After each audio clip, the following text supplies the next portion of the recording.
Is it profitable for a Uber or a cab driver? Which one? Which one? So for me, you gotta understand the time period I was doing this in. So the time period I was doing this in was when Uber was just starting to come in on my second year of being a cab driver.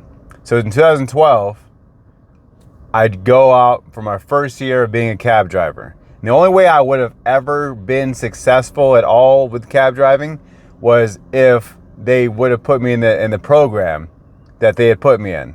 That's the only reason why I had even this much success, because I had to pay $667 per week for my car. So that's automatically gone, no matter what I made while doing normal cab driving. Then they had a program to where you drive old people around to their appointments, or you pick them up from there's like these old people daycare type stuff that you drop them off. That people got dementia and all types of other illnesses. And you pick them up, take them to and from their doctor's appointments or to their house or wherever.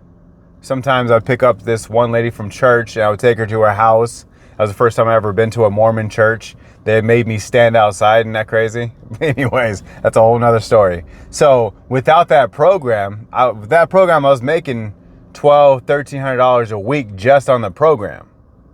Then I was making an additional $700 just to pay the cab. So the cab driving took care of that, and then the other thing, which was the taking the old people around, is what paid the bills. So you got to understand the time period I was doing it in. On the second year of me doing it, just before hitting year number 2, my friend Ali, he was like, I'm going to switch to Uber. I'm going to see what Uber is about. He was like, Uber, you use your own car and you take people around. It's the same thing we're doing now, but I hear they pay more and you're doing your own vehicle. So you don't have a lease on the cab. I was like, all right.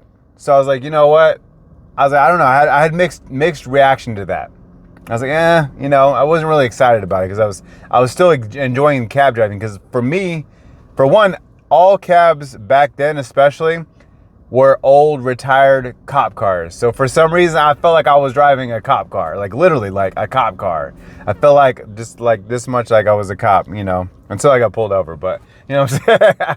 So profitable, I would say that, yeah, I paid the bills, but without that program, if it was just cab driving, I would have never made it even a year, because I was literally working every hour of the day to just make the $700 to rent the cab, not excluding bills and everything else. So for me, it really wasn't going to be profitable.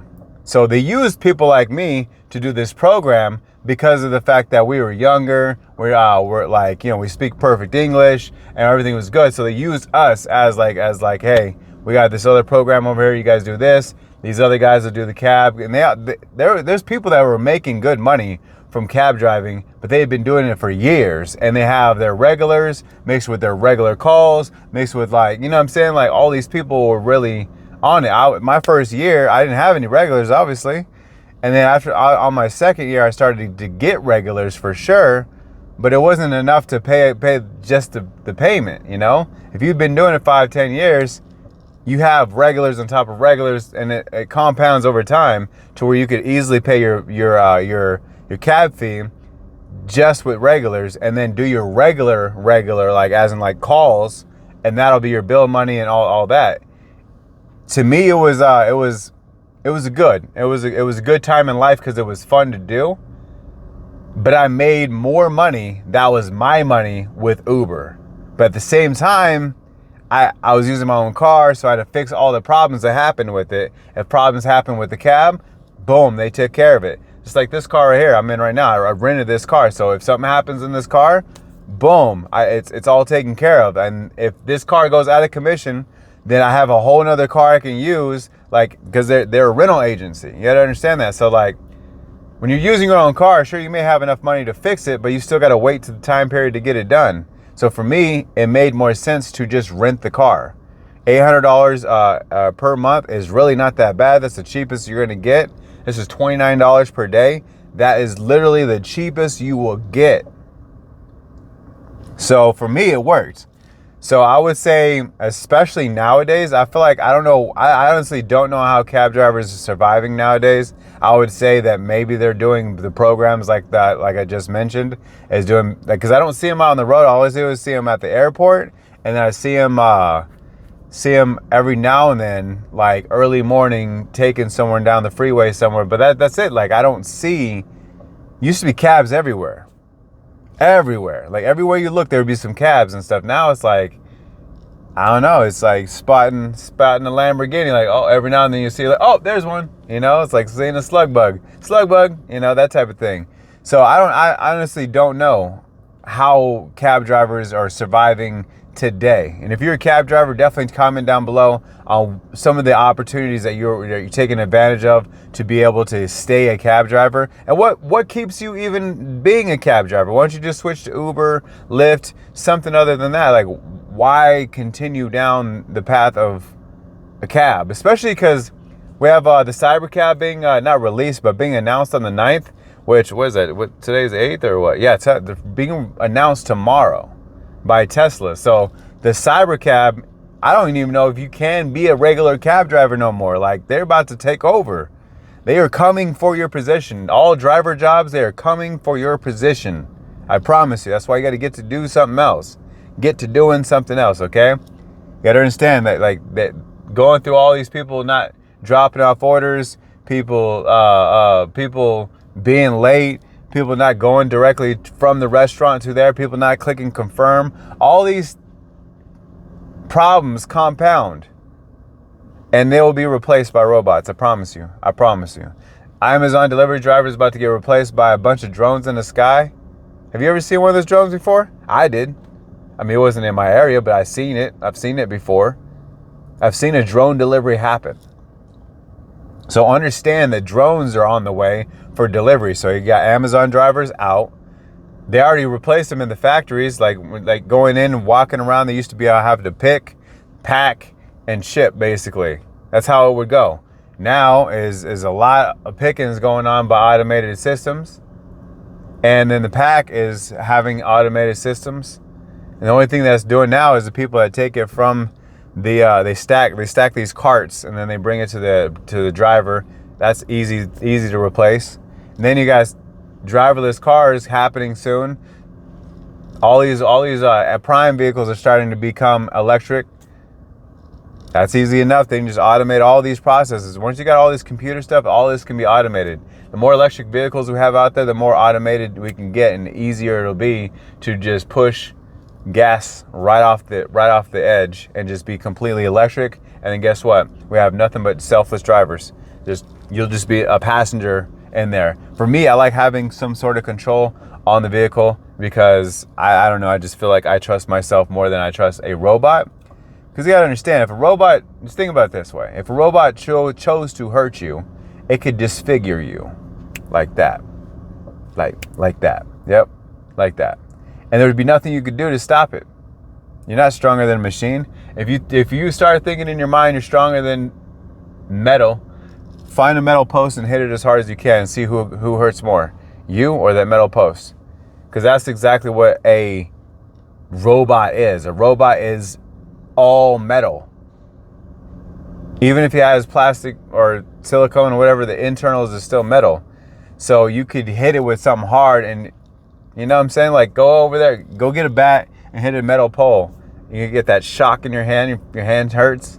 Trust me, it'll be the same as that. So it's like nothing you could do versus a robot at all, because robots are not human. And we're coming to a point where robots are becoming so efficient that guess what? There'll be robots everywhere. There'll be robots walking in and out of Costco. There'll be robots driving your cars. There'll be robots out here stocking shelves. There'll be robots doing all that. Bro, once the robot releases, like, it'll be like iRobot. And maybe I'll be Will Smith and I'll have the metal arm or something. You know what I'm saying? I don't know. I'm just saying it's there. So understand that, like, you need to get into something now. You need to put things together now, because we are running out of time. Not just me, not just you. Everybody's running out of time. And the way they're pitching it is to be able to say, hey, well, we're trying to free the human being of having some sort of job to go to. We just want you to be blissful. When did the government or people want you to be happy? How? When we have stress-induced so many different ways and all this shock drama and this fear-mongering and all that stuff going on, why would they want to make you happy? For what? That's the way they pitch it. They pitch it so you, oh, no, it's for your benefit. No, okay, you put this chip in your dog because, you want to find the dog, right? Okay, yeah, you found your dog because of the chip. Okay, well, if you had one too, we'd be able to find, your kid. And it just goes so far. Like, they keep pitching it down. They're like, hey, what will you let us do? It's like bullies. The reason why bullies go so far on people sometimes is because they want to know how far they'll go before you'll strike back and say, no, that's enough. And now we're getting shaken down. It's like we've come to a point where people are like, hey, here's my pocket. Hold my pocket while I walk around here. And you're sitting there just holding the pocket. Okay, cool. No. Hold my other pocket. Go on the other side and hold my other pocket. You're holding the other pocket, and you know what I'm saying? Like they're just, there's no end to it. It's like there's no one that's standing up and saying, nah, I'm not going to do that. And that's the issue with what we have going on right now. And that's the issues with what we're doing right now. I know this just got deep from just talking about Uber and cab driving, but the reality is robots, bro. Like, do you not understand there's a Tesla bot?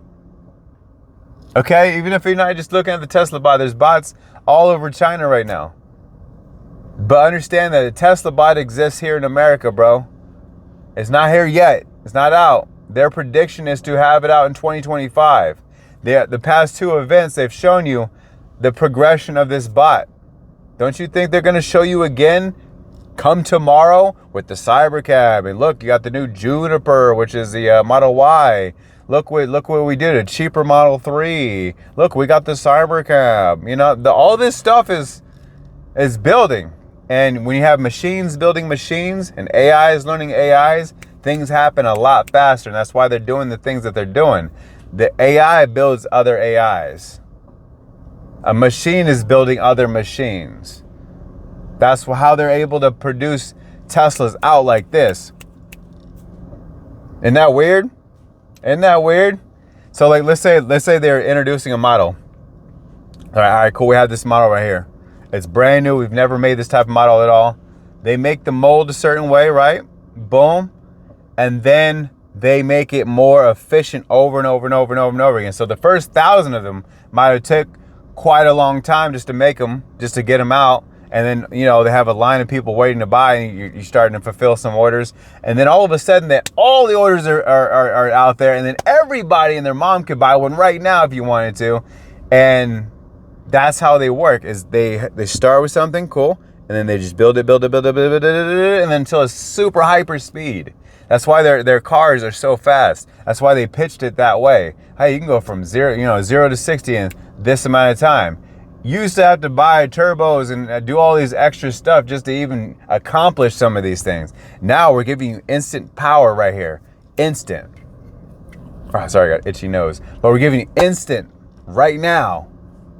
And that's how fast everything is. Everything is going faster and faster and faster, including the cars. Trust me, the Tesla bot is going to go faster and faster and faster the more generations they go along with it. Right now, they may have had it like this. And right now, they may have it like that. But they're going super fast. It's time to get this money, bro. It is time to get this money. And speaking of money, I do have to go to work. But I'm just letting you guys know, bro. Find something else to do because they are coming. And they're going to take your job, your normal job, your desk job, not just your gig job. All jobs will be starting to get taken over one by one in every industry. What do you think about that strike? That strike was over automated cranes, automated systems, and as well as pay. The reason why they said they want more pay is because they really were talking about these automated systems that they were wanting to put into to start taking away some of these jobs. It's like a car wash that they're like, hey, I have someone that scrubs it, have someone that wipes it dry, have someone that does this, and then you have an automatic car wash. So imagine if those people were union workers and they decided to go on strike and say no more car washes because you guys are trying to automate systems and you're trying to take away the human being from this. Well, since you're doing that, we need more money and boom. What they don't understand is they one day they will literally just go like that and they will change the job overnight and you'll just be fired because that's just how it is, bro. That's just how it is. And that's why I want you to get your stuff done now, bro. Today. Today. You don't have tomorrow. Today. Start today. Start right now, okay? Start. Whatever it is. I don't care if you said I'm going to do 100 push-ups today. Start today. Don't do it tomorrow, okay? I appreciate every single one of you guys. Thank you so much for leaving your comments. You guys are beautiful people. And I will respond anytime through a video, not through the comment section directly. You already know that. I appreciate you guys. You guys are amazing. Peace!